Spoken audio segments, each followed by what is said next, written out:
കോഴിക്കോട് ബേപ്പൂരിൽ വയോധികയുടെ സ്വർണ്ണാഭരണം കവർന്ന സംഭവത്തിൽ ബന്ധു അടക്കം 2 പേർ പിടിയിലായി. പ്രായപൂർത്തിയാകാത്ത 2 പേരാണ് പിടിയിലായത്. അഭിജിത്ത് മുഴക്കുന്ന് ആ വാർത്തയുടെ വിവരങ്ങളുമായി ചേരുന്നുണ്ട്. അഭിജിത്ത്, ഇത് ഇവരെ പ്ലാൻ ചെയ്ത് നടത്തിയ മോഷണമാണ് എന്നതിനോട് മനസ്സിലാക്കാനല്ലേ?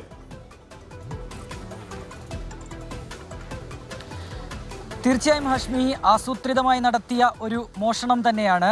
ഈ ബന്ധുവായ പ്രതിയിലേക്ക് പോലീസ് എത്തിയത് 2 കാരണങ്ങൾ കൊണ്ടാണ്. അതിലൊന്ന്, കുഞ്ഞി വി അവിടെ ഒറ്റയ്ക്കാണ് കഴിയുന്നത്. അത് കൃത്യമായി മനസ്സിലാക്കിയിരുന്നു ഈ പ്രതി എന്ന് പോലീസ് ആദ്യം തന്നെ ഉറപ്പിച്ചു. കാരണം അവർക്ക് കാഴ്ചശക്തിയും കേൾവിശക്തിയും ഒക്കെ കുറവുണ്ട്. ഒപ്പം തന്നെ ഈ മോഷണം നടന്ന സമയത്ത് അവർക്ക് കാര്യമായ പരുക്കുകളൊന്നും ഈ സ്വർണ്ണാഭരണം കവരുന്ന ഘട്ടത്തിൽ ഉണ്ടായിരുന്നില്ല. കൂടാതെ മുഖം തുണി കൊണ്ട് മറച്ചാണ് ഈ പ്രതി മോഷണം നടത്തിയത്.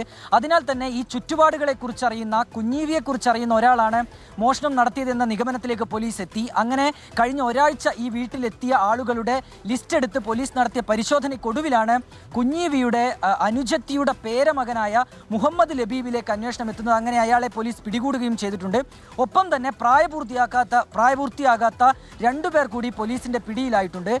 കഴിഞ്ഞ ശനിയാഴ്ചയായിരുന്നു ഈ മോഷണം നടന്നത് ഹാഷ്മി. ഈ കുഞ്ഞീവിയുടെ കയ്യിലുണ്ടായിരുന്ന സ്വർണത്തിന്റെ ഒരു വളയും ഒപ്പം ഒരു മുക്കുപണ്ടവും കൂടാതെ കുഞ്ഞീവിയുടെ ഒരു മൊബൈൽ ഫോണുമാണ് കവർന്നത്. ഏതായാലും മുഹമ്മദ് ലബീബിനെ ഉടൻ തന്നെ കോടതിയിൽ ഹാജരാക്കുമെന്നാണ് നമ്മൾ മനസ്സിലാക്കുന്നത്. ഒപ്പം പ്രായപൂർത്തിയാകാത്ത മറ്റ് 2 പ്രതികൾ, അവരെ ഈ ജുവനൈൽ ജസ്റ്റിസ് ബോർഡിന് മുൻപിലാകും ഹാജരാക്കുക. ഓക്കെ, അഭിജിത്ത് മുഴക്കുന്നാണ് ആ വാർത്തയുടെ വിവരങ്ങൾ നൽകി.